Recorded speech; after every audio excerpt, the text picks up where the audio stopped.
Hi, this is Polyban Teachers and I am Sagurika Banerjee. Once again, I am back with another exciting video for all of you. So today I am going to discuss with you the syllabus of English subject, which is called as English Core 301 is the code of this subject, and this is being taught in class 12th. So today I am going to discuss with you the latest syllabus curriculum which has been released by the CBSE for the academic year 2024-25. So if you can see in the slide, this is the syllabus prescribed by the CBSE for class 12 English core subject, and the code of this subject is 301. Now let us see in this slide. This academic year is 2024. Here you can see the total marks of this subject. Pen paper test, the board examination will be conducted on that will be of 80 marks. And this 80 marks is further classified into different sections. So if I see, the first section is, you can see on the slide, the first section is section A. तो total ये paper जो है ना 80 number का है, और जो आपको पेन पेपर टेस्ट एग्जाम में बोर्ड में देना पड़ेगा। और इस पेन पेपर टेस्ट में 80 मार्क्स में क्वेश्चन पेपर जो है 3 सेक्शंस में डिवाइडेड है। सेक्शन ए जो है आपका रीडिंग सेक्शन है, सेक्शन बी आता है आपका क्रिएटिव राइटिंग स्किल सेक्शन, आप देख सकते हैं, और सेक्शन सी जो है लिटरेचर सेक्शन। तो ये तीनों सेक्शंस मिलाकर ही 80 मार्क्स का पेपर बनता है। अब सेक्शन ए में अगर हम जाएं तो उसमें हमें क्या दिखेगा? सेक्शन ए रीडिंग में आपको 2 पैसेजेस मिलेंगे, 2 अनसीन पैसेजेस मिलेंगे, question number 1 and question number 2। So question number 1 में आपको फैक्चुअल बेस्ड पैसेज मिलेगा और क्वेश्चन नंबर 2 में आपको केस बेस्ड पैसेज मिलेगा। अब मोटा मोटी ये पैसेज 1 जो है ना, अनसीन पैसेज जो फैक्चुअल बेस्ड है, वो 12 मार्क्स का पैसेज होता है, यानी कि क्वेश्चन जो है आपके 12 मार्क्स के होंगे टोटल। और क्वेश्चन नंबर 2 जो केस बेस्ड पैसेज है, that will be of 10 marks. दोनों को मिला के 12 + 10 इज इक्वल टू 22। अब इसमें किस टाइप के क्वेश्चंस आएंगे? So there it will be a mix bag of all these types of questions, यानी कि MCQs, objective type and short answer type. तो ये दोनों पैसेजेस में से आपको MCQs भी दिए जाएंगे, ऑब्जेक्टिव टाइप क्वेश्चंस भी दिए जाएंगे and short answer type questions भी दिए जाएंगे। एक चीज मैं आपको बता देना चाहूंगी कि क्वेश्चन पेपर में आपके कॉम्पिटेंसी बेस्ड क्वेश्चंस होंगे। So you have to prepare your for the subject, at least competency based questions should be regularly practiced. Now next is the section B, that is creative writing skill. अगर creative writing skill की बात की जाए तो इसमें total marks आपके हैं 18 marks. अब ये 18 मार्क्स में क्वेश्चन नंबर 3 जो है वो आ जाता है आपका शॉर्ट आंसर टाइप क्वेश्चन, और इसमें नोटिस आता है। Notice again there will be an internal choice, यानी कि 2 नोटिस आपको दिए जाएंगे और आपको करना होगा कोई एक। ये नोटिस जो है 50 वर्ड्स का होता है, that is why it is called as short answer type question. और इस क्वेश्चन का वेटेज जो होता है 4 मार्क्स का होता है, and this 4 marks is again divided into format, content and accuracy. Accuracy में 1 मार्क दिया जाता है, कंटेंट में 2 marks and the format consist of 1 mark. Total it comes out to be 4 marks. Question number 4. Again it is a short type question. इसमें आपके आते हैं invitation और reply.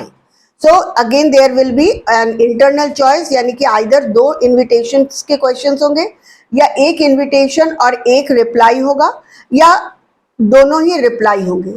मोटा मोटी you have to prepare both invitation as well as reply.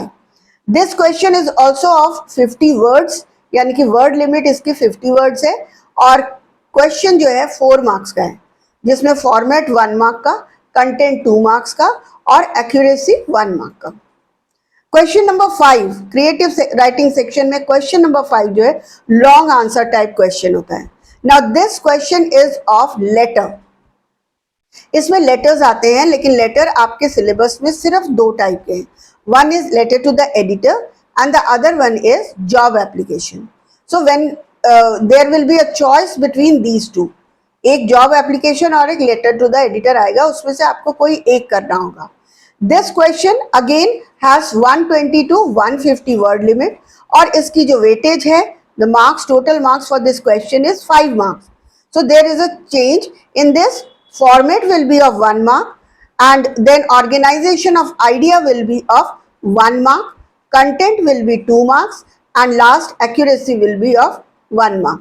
So जहां आपको organization of ideas means how you write down the letter, आपके सारे पॉइंट्स रिलेवेंट है कि नहीं और आपने किस तरीके से उस लेटर को लिखा है, इसके मार्क्स आपके 1 मार्क होते हैं. That is why this 1 mark is added. Now coming to the next question, last question of creative writing skill, जिसमें आपका आता है लॉन्ग आंसर टाइप क्वेश्चन. इसमें again you will be getting an choice, not internal choice but choice वाला question होगा, यानी कि there will be 2 questions, 6A, question number 6A and B and you have to do any one. एक article writing का होगा और दूसरा report writing का. Again, since it is a long answer type question, so it has the word limit of 120 to 150 words. और इसमें आपके again it is of 5 marks, जहां आपके format 1, organization of ideas 1, content 2 and accuracy will be of 1 mark. Now coming to the next section, the last section of this question paper, that is literature section. Now in literature section again it will be of 40 marks, 6 plus 4 plus 6 plus 10 plus 4 plus 5 plus 5. So many questions are there. So घबराइए नहीं. Question number 7 जो है आपका RTC है.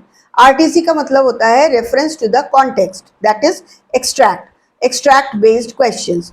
सो पहला question यानी कि question number 7 in this section will be from RTC from the poems of Flamingo book. You have 2 books, Flamingo and the other one is Vistas.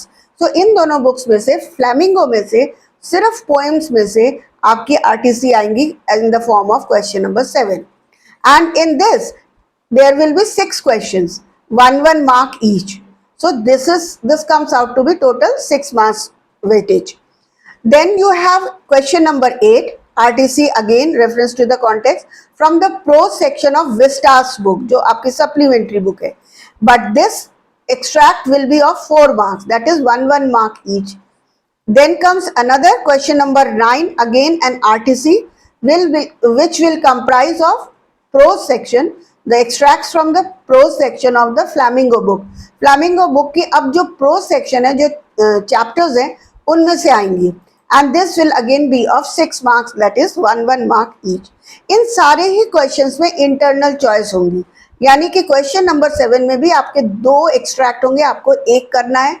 question number 8 में आपके 2 extract होंगे, आपको 1 करना है. Similarly in question number 9 also you will get 2 extracts and you have to do any one. Now coming to the question number 10, this comprises of short type questions where we get 6 questions, 6 short type questions which will be from the book Flamingo और इसमें mixed होगा. That means questions from poetry as well as from the prose will be given. Now the word limit of these types of questions will be of 40 to 50 words and each question carries 2 marks. So out of 6 questions you have to do only 5. 5 questions आपको 6 questions में से करने होंगे. Word limit 40 to 50 words का होगा और total ये आ जाएगा 2 into 5 is 10. Then we come across with the next type of question, that is question number 11. That is also short type answer question where we get the questions from the Vistas book. अब Vistas book से आपके questions आएंगे short answer type where you will be getting 3 questions. 3 questions होंगे, you have to do any 2. And this again will be of 4 marks, that means 2 marks each and the word limit of each answer should be 40 to 50 words. Now coming to question number 12, that is long answer type question. ये आएगा आपका Flamingo book से, both from poetry and prose and you will be getting 2 questions, 12A and 12B. उसमें से कोई एक करना होगा. The word limit of this question will be, because it is a long type answer, तो इसमें आपके 120 से 150 वर्ड का वर्ड लिमिट होगा and total marks of this question is 5. Last question, question number 13 is again a long answer type question, जहां पर आपको Vistas book में से क्वेश्चंस मिलेंगे, 2 क्वेश्चंस होंगे. Again it will carry 5 marks and the word limit will be 120 to 150 words. अब एक चीज का आपको ध्यान रखना है कि ज्यादातर कॉम्पिटेंसी बेस्ड क्वेश्चंस पूछे जाएंगे. क्वेश्चन नंबर 12 और क्वेश्चन नंबर 13 में आपके कंपैरेटिव एनालिसिस वाले क्वेश्चंस भी होंगे, यानी कि किसी भी 2 चैप्टर्स में से एक थीम को लेकर या फिर एक वैल्यू को लेकर आपसे क्वेश्चन पूछा जाएगा. Comment with reference to this and this. तो इस टाइप के क्वेश्चंस हम लोग आगे आने वाले वीडियोस में जरूर देखेंगे. I will explain you how what are the different types of competency based questions और आपको इन कॉम्पिटेंसी बेस्ड क्वेश्चंस में किस तरीके से करना होगा. So now this was all about 80 marks question paper. Now still 20 marks is left, that is for the internal assessment. बाकी के जो 20 marks आपके होते हैं वो internal assessment के होते हैं. अब internal assessment में क्या होता है, ये तो बाकी के जो internal marks के 20 marks का वेटेज होता है, जिसमें आपके 5 marks होते हैं listening task के लिए, जो ASL का होता है एक पार्ट, और 5 मार्क्स होते हैं आपके स्पीकिंग स्किल के लिए, और बाकी के जो 10 मार्क्स होते हैं वो प्रोजेक्ट वर्क के लिए. So total it comes out to be 20 marks. So 80 + 20 is equal to 100 marks का आपका CBSE के बोर्ड का पेपर होता है. So that's all for today. If you like this video please like, share and comment and do subscribe my channel. आने वाले दिनों में मैं और भी वीडियोस आपसे शेयर करूंगी, जिसमें मैं आपको करिकुलम के अलावा how to appear for the competency based questions, type of questions and chapter wise आपकी हर एक चैप्टर की फ्रॉम क्लासेस 9 to 12, क्लास 9 से लेकर क्लास 12 तक के सारे चैप्टर्स का एक एक करके एक्सप्लेनेशन और इम्पॉर्टेंट क्वेश्चंस आपसे शेयर करूंगी.